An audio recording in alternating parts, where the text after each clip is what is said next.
Hello dear future stars, तो my self अंकित और आज मैं तुमको एटॉमिक स्ट्रक्चर का छोटा सा पार्ट पढ़ाने वाला हूँ। और आज हमारा एटॉमिक स्ट्रक्चर पूरी तरह से ख़त्म हो जाएगा। आज हम पढ़ेंगे शेप ऑफ ऑर्बिटल। मुश्किल से 15 मिनट का लेक्चर होने वाला है, आराम से देख लेना। खैर वो लेक्चर लंबा हो जाता है, इसीलिए मैंने इस लेक्चर को अलग से रख दिया। चलो, shape of orbital.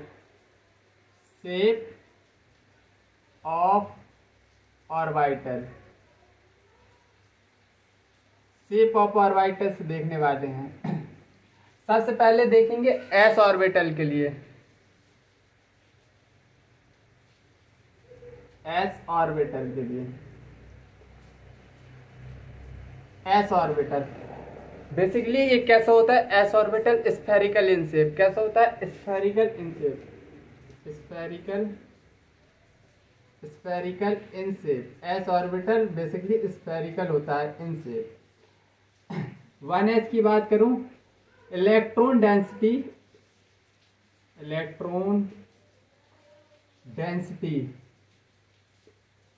Is high near the nucleus.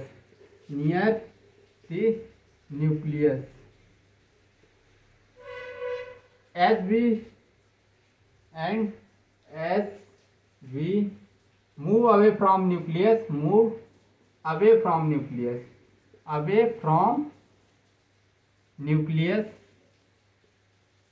electron density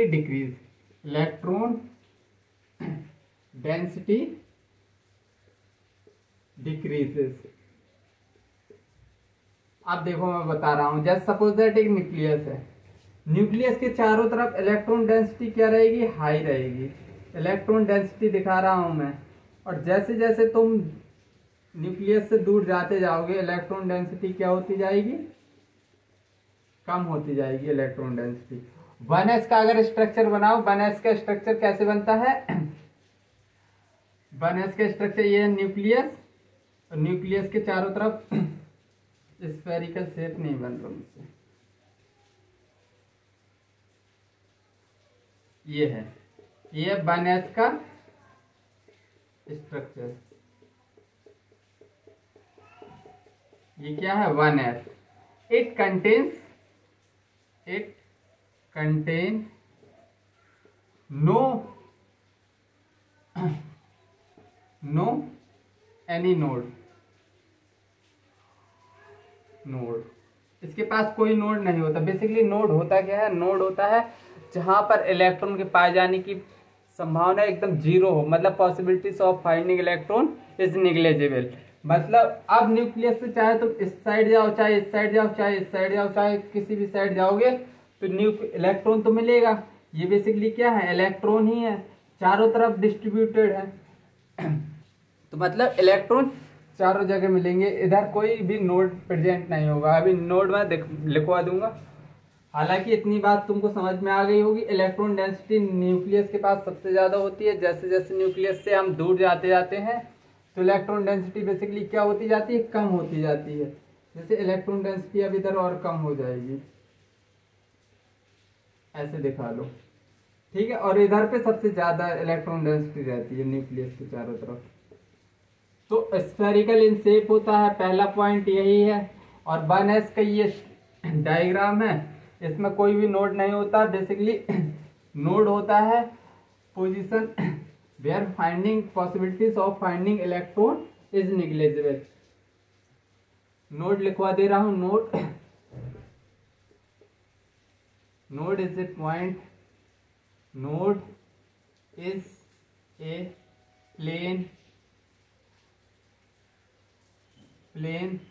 point surface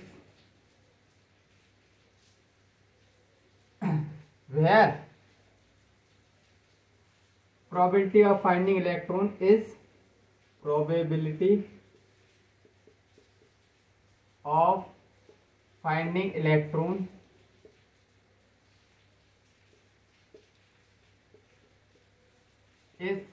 zero. जहां पर इलेक्ट्रॉन की डेंसिटी मतलब probability of electron density zero होती है। Finding electron density is 0। ये हो गया हमारा नोड। अब बेसिकली नोड देखो अभी मैं बता दे रहा हूं, जैसे इलेक्ट्रॉन को अपन लोग वेव नेचर मानते हैं, तो वेव कुछ इस तरह चलती है। और ये पोजीशन देखो, इधर पे इलेक्ट्रॉन है, इधर पे भी इलेक्ट्रॉन की प्रोबेबिलिटी है। यहाँ पर एक पॉइंट ऐसा रहेगा जहां पर इलेक्ट्रॉन के पाए जाने की पॉसिबिलिटी एकदम 0 होगी। इसी को हम बोलते हैं क्या, नोड। नोड ये क्या है, नोड है। और टाइप्स ऑफ नोड, अगर टाइप्स ऑफ नोड देखें, टाइप्स बेसिकली 2 टाइप्स का होता है। पहला होता है रेडियल नोड, इसका बोलते हैं रेडियल, और स्फेरिकल, रेडियल स्फेरिकल और nodal surface, nodal surface, nodal surface, nodal surface. और दूसरे टाइप का होता है एंगुलर नोड, एंगुलर नोड या नोडल प्लेन, या नोडल प्लेन। इसका फॉर्मूला होता है n-l-1। और angular node, nodal plane basically l होता है। अगर टोटल नोड निकालने आ जाए, टोटल नोड पूछ ले तुमसे, टोटल नोड, तो basically total node radial node और एंगुलर नोड मिला देंगे। रेडियल नोड और एंगुलर नोड दोनों मिला देंगे तो टोटल नोड निकल आएंगे, n-l-1 प्लस l। ये नोडल प्लेन और नोडल सरफेस दोनों को मिला दो, l से l कट जाएगा तो इधर से n-1 निकल के आएगा, जो होगा हमारा टोटल नोड। बेसिकली अब तुमको नोड की फील आ गई होगी। नोड बेसिकली अभी हमने डायग्राम 1s का देखा था, वहां पर देखा था हमने क्या, कि उधर कोई भी मतलब क्या नोड नहीं मिलता। लेकिन क्या ये 2s में भी ऐसा होता है? तो नहीं। 2s का डायग्राम बना के देखो, 2s का बनाते हैं। 2s का डायग्राम बनाए तो देखो 2s ऑर्बिटल का, 2s ऑर्बिटल बेसिकली ये है न्यूक्लियस और ये है एक सरफेस।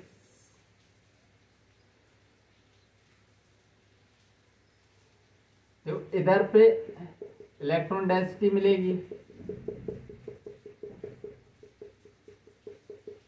और इधर पर भी इलेक्ट्रॉन डेंसिटी होगी।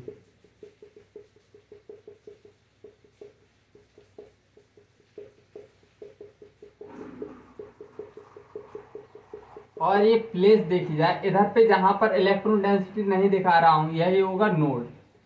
नोड मतलब 2s में एक नोड होता है, 1 नोड। अब देखो फॉर्मूला में रख के देख लो, n-l-1, n-l-1 इधर लिखो,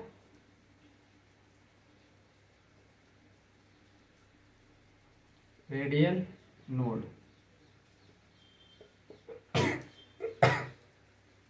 n कितना है 2, l कितना है 0, 1 -1।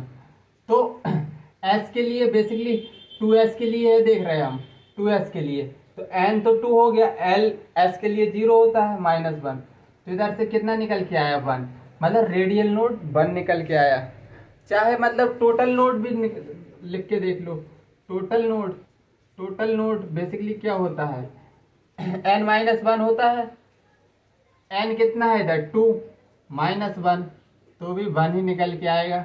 मतलब एक नोड होता है 2s में, 2s ऑर्बिटल में एक नोड। अब देखो इसकी फील दिलाऊं, फुटबॉल लेना, फुटबॉल के अंदर एक बॉल डाल देना, बॉल के अंदर इलेक्ट्रॉन मिलेंगे और बॉल के बाहर मिलेंगे। फुटबॉल के अंदर एक बॉल डाल देना, क्रिकेट की बॉल के अंदर इलेक्ट्रॉन डेंसिटी मिलेगी और उसकी सरफेस पे नहीं मिलेगी, मतलब जो सरफेस होती है बॉल की उस पर इलेक्ट्रॉन डेंसिटी नहीं मिलेगी। और फुटबॉल के अंदर बॉल है, बॉल के बाहर देखोगे फुटबॉल के अंदर भी इलेक्ट्रॉन डेंसिटी मिलेगी। जो बॉल की सरफेस है उधर पे इलेक्ट्रॉन डेंसिटी नहीं मिलेगी। तो बस वही होता है नोड, जहां पर पॉसिबिलिटी ऑफ फाइंडिंग इलेक्ट्रॉन 0 हो। तो आई थिंक 2s तुमको समझ में आ गया होगा।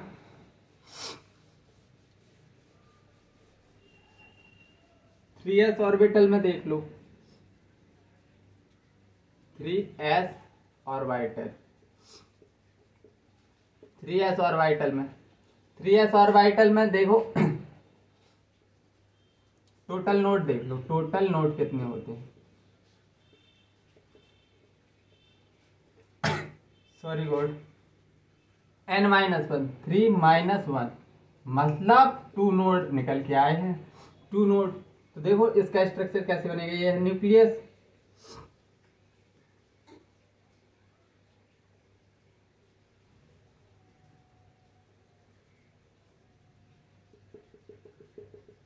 यहाँ पर इलेक्ट्रॉन डेंसिटी है, यहाँ पर इलेक्ट्रॉन डेंसिटी नहीं मिलेगी, फिर इधर पे इलेक्ट्रॉन डेंसिटी मिलने वाली है तुमको।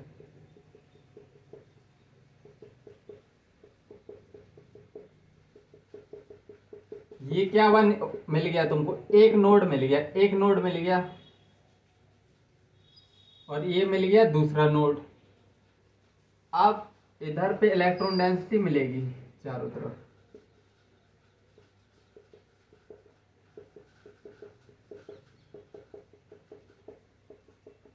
यहां पर सब जगह इलेक्ट्रॉन डेंसिटी है दिखा रहा मैं, और जहां पर इलेक्ट्रॉन डेंसिटी नहीं है मतलब वो क्या है, नोड है। 2 नोड मतलब ये और ये क्या है, नोड है बेसिकली, नोड। 2 नोड मिलेंगे। 3s में कितने नोड मिलेंगे, 2 नोड मिलने वाले हैं। तो चलो अब हम देखते हैं इनके डायग्राम्स, एनसीईआरटी में गिवन है, डायग्राम्स देखते हैं। बेसिकली s ऑर्बिटल में, s ऑर्बिटल में देख रहे हैं डायग्राम। तो देखो सबसे पहले मैं डायग्राम बना रहा हूं 1s का, और इधर मैं बना रहा हूं 2s का।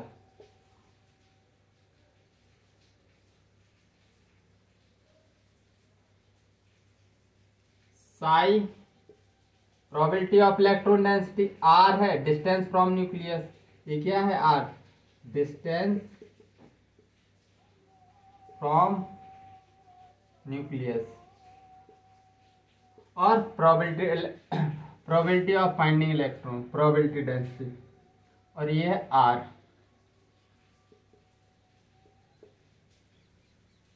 तो इसका ग्राफ कुछ ऐसा आता है, 1s का बना रहा हूं मैं, 1s का, और ये इधर बना रहा हूं 2s का।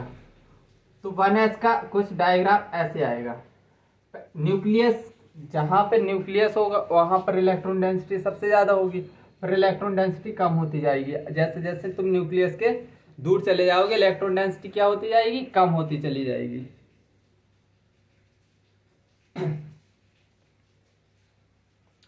और 2s में जैसे जैसे न्यूक्लियस के पास चले जाओगे, इधर देखो एक भी नोड नहीं है, जब तक इस लाइन में टच नहीं होगा तब तक कोई नोड नहीं मिलेगा। लेकिन अगर हम 2s की बात करें तो इसमें एक नोड मिलता है, तो इसका डायग्राम कुछ ऐसे आता है, ऐसे 2 जगह कट नहीं करना है, 2 जगह कट नहीं करना है।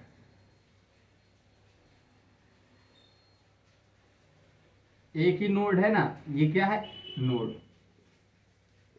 और मैंने बताया था इलेक्ट्रॉन प्रोबेबिलिटी डेंसिटी प्रोबेबिलिटी होती है, कभी नेगेटिव में नहीं होती। ये तो पॉजिटिव है और ये नेगेटिव है, तो इसको साई स्क्वायर से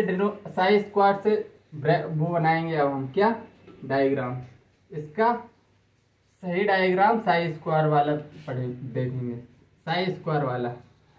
और distance away from nucleus, distance away from nucleus, और इधर है साई स्क्वायर। ये है 1s के लिए, ये किसके लिए है, 2s के लिए। तो देखो ये तो सेम ग्राफ आएगा ऐसे ही, इसमें कोई चेंजेस नहीं है। लेकिन 2s में ये जो इधर टच करेगा उसके बाद ऐसे होगा कुछ, ये नोड है, अब ये निगेटिव में था, अब ये पॉजिटिव में चलेगा। मतलब ये क्या है, नोड है। ये बेसिकली क्या है, नोड। और बेसिकली एक ही नोड मिलता है 2s में। 2s में बेसिकली एक नोड मिलता है। ये 2s का डायग्राम है, ग्राफ है, और ये 1s का है। 1s में चाहे तुम साई स्क्वायर लगा दो, चाहे साई रहने दो, डायग्राम सेम आता है। अब हम चलो 3s के लिए देखते हैं। 3s के लिए 1s 2s के लिए देख लिया, अब हम 3s के लिए देख लें।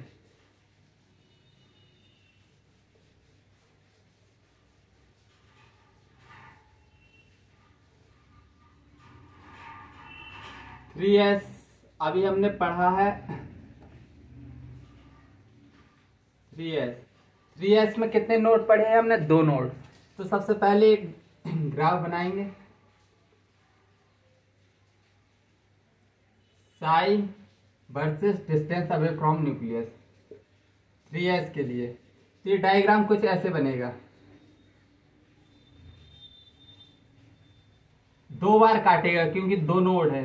2 नोड है, इसके पास कितने नोड है, 2 नोड है, तो ये 2 बार कट करेगा।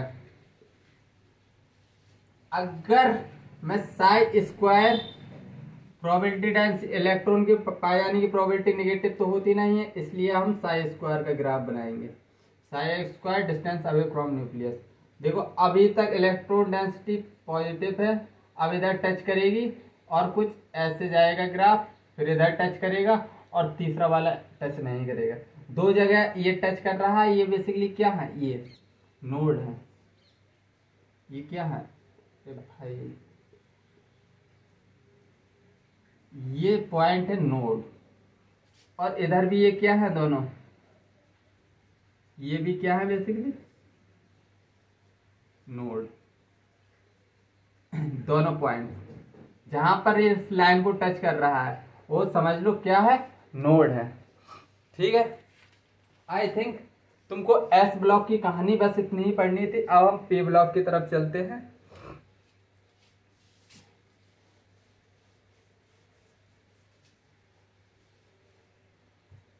P block, P orbital, P orbital, P orbital. P orbital में शेप कैसा होता है, पी ऑर्बिटल में शेप होता है dumbbell shape.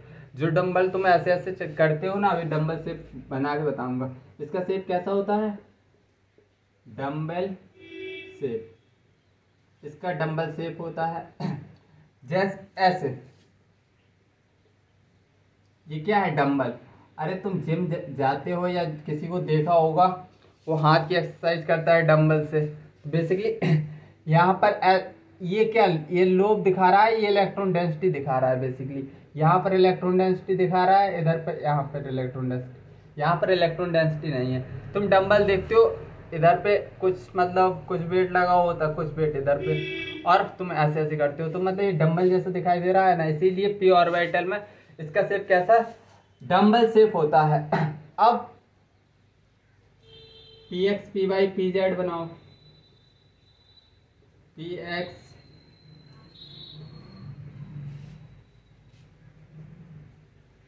P X P Y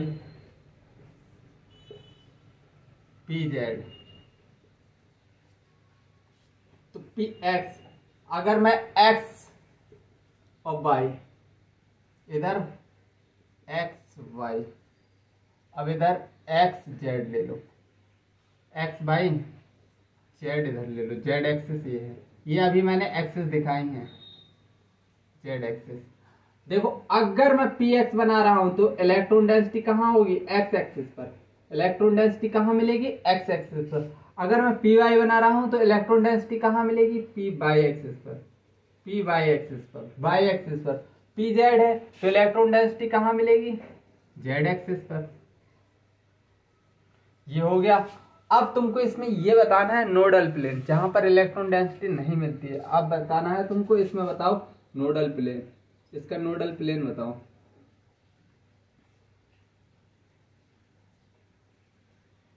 nodal plane, इसका भी नोडल प्लेन बताओ। नोडल प्लेन, इसका भी नोडल प्लेन। देखो एक्स एक्सिस पर तो इलेक्ट्रॉन डेंसिटी है, क्या वाई एक्सिस पर कोई इलेक्ट्रॉन डेंसिटी है? नहीं है। क्या जेड एक्सिस इधर निकला होगा उधर इलेक्ट्रॉन डेंसिटी है? नहीं है। तो मतलब नोडल प्लेन इसमें क्या लिखेंगे? Y z axis. ठीक है, इधर नोडल प्लेन बताओ, वाई एक्सिस पर तो इलेक्ट्रॉन डेंसिटी है। ये बेसिकली क्या है, ये लोग क्या दिखा रहे हैं? लोग बेसिकली इलेक्ट्रॉन डेंसिटी दिखा रहे हैं। इलेक्ट्रॉन डेंसिटी क्या दिखा रहे हैं? Electron density.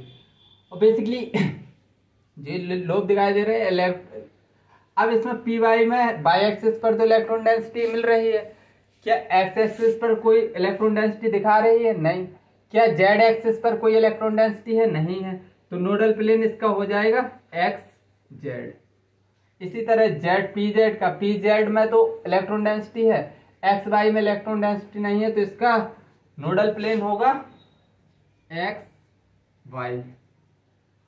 ये हो गया हमारा नोडल प्लेन। ठीक है, अब एक एनसीईआरटी में 2p का क्या बना है? ग्राफ बना है। 2p का एक ग्राफ बना है। 2p ग्राफ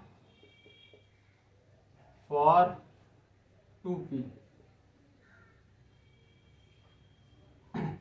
ग्राफ कैसा बना है पता नहीं, आज मार्कर भी ढंग से नहीं चल रहा। ये साई ले लो चाहे इधर साई स्क्वायर ले लो। 2p के लिए बना रहा हूं, 2p के लिए। और इधर r distance away from nucleus. जिसका कुछ डायग्राम ऐसे आता है, पहले इलेक्ट्रॉन डेंसिटी बढ़ती है, फिर इलेक्ट्रॉन डेंसिटी क्या होती जाती है? कम होती जाती है। इलेक्ट्रॉन डेंसिटी पहले बढ़ेगी फिर कम हो जाएगी। अब इसमें देखेंगे एक भी नोड नहीं मिल रहा है, सिर्फ इसमें एक एंगुलर नोड मिलता है। चाहे चेक कर लो, सबसे पहले रेडियल नोड निकालो। रेडियल नोड एक भी नहीं मिलेगा तुमको। Radial node n minus L minus one. n कितना है? 2 है। 2p में कोई भी रेडियल नोड नहीं मिलता, सिर्फ और सिर्फ एंगुलर नोड मिलता है। l की वैल्यू p के लिए 1 रखेंगे, -1, तो कितना निकल के आ गया? 0। रेडियल नोड 0 है। एंगुलर नोड क्या होता है? एंगुलर नोड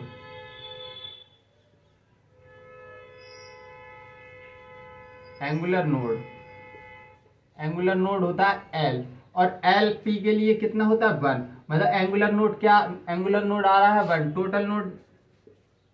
टोटल नोड में angular node plus radial node होता है ना, n-1। n कितना है? 2 है, -1। मतलब जो ये टोटल नोड एक निकल के आ रहा है वो रेडियल नोड नहीं है। वो कौन सा नोड है? एंगुलर नोड है।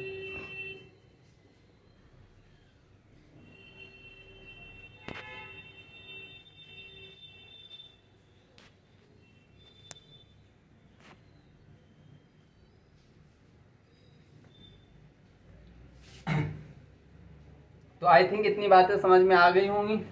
अब हम चलते हैं डी ऑर्बिटल में।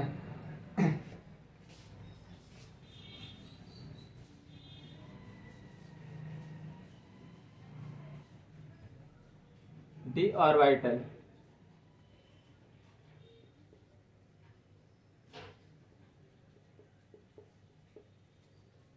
ऑर्बिटल का शेप क्या होता है? Double dumbbell shape.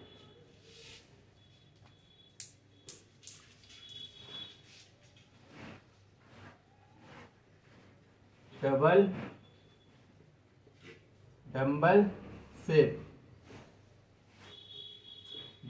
शेप होता है। डबल डंबल कैसा होता है? इसका स्ट्रक्चर ऐसे, इसको बोलते हैं डबल डंबल। अब हम डिफरेंट देखेंगे एक्स वाई प्लेन पर, एक्स वाई और y z. X y x z, और इधर वाई जेड। एक्स वाई इसको बोलेंगे डी एक्स वाई, और d x z, D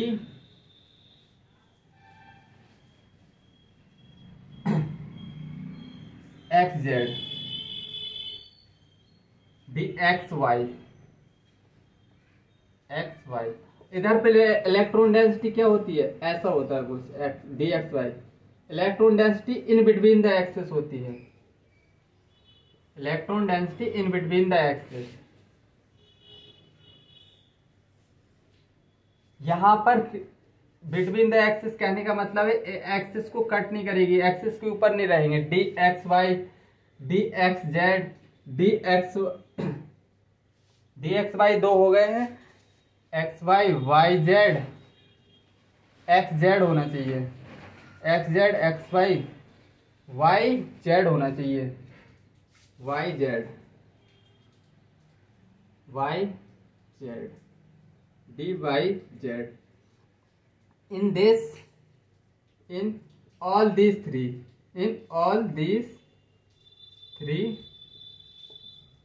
electron density is present in between the axis, in between the axis। Electron density कहाँ मिलेगी, between the axis, x y, x z, y z. ठीक है, आप सही है, वाई जेड सही है। अब तीन ये d x y, d x z, d x y देख लिया। अब हम देखेंगे d x square y square.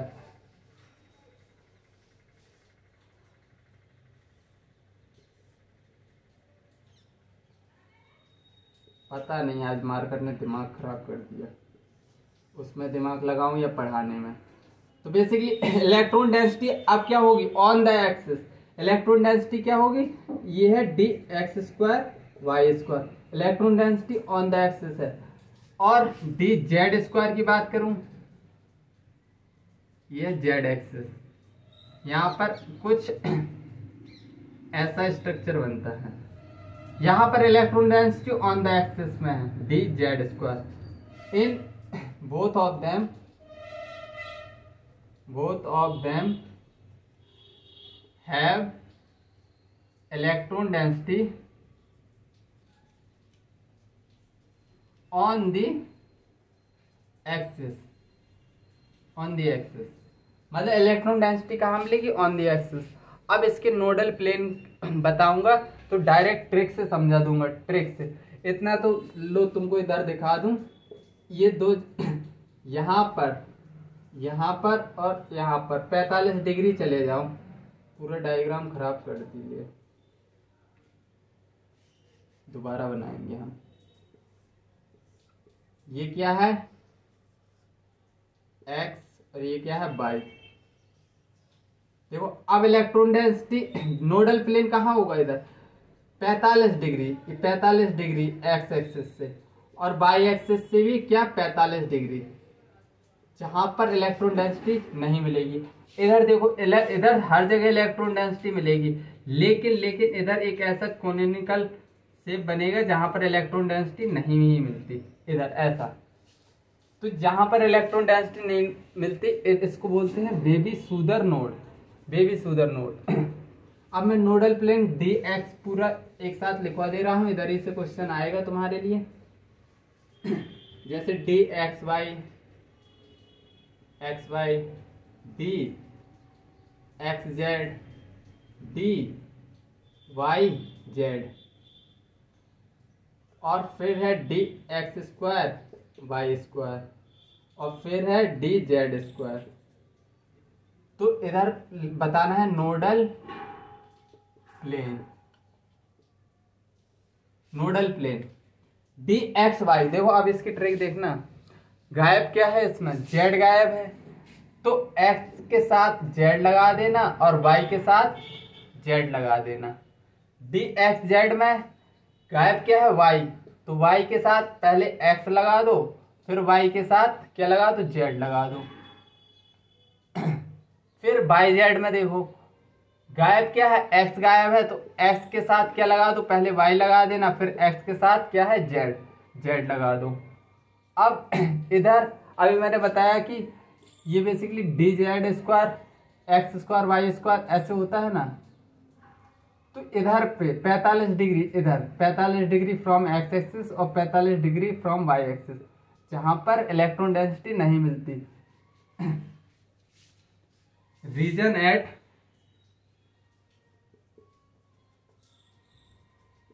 45 degree from x and y axis, जहां पर नोडल प्लेन मिलेगा तुमको। अब डी जेड स्क्वायर में वैसे तो नोड कोई नोड नहीं मिलता, लेकिन हम इसको कॉनिकल फॉर्म में बना लेते हैं तो इधर बेबी सुदर नोड मिलता है, कॉनिकल फॉर्म में मिलता है इसको बेबी सुदर नोड, बेबी। तो no node is no node in this plane, but we consider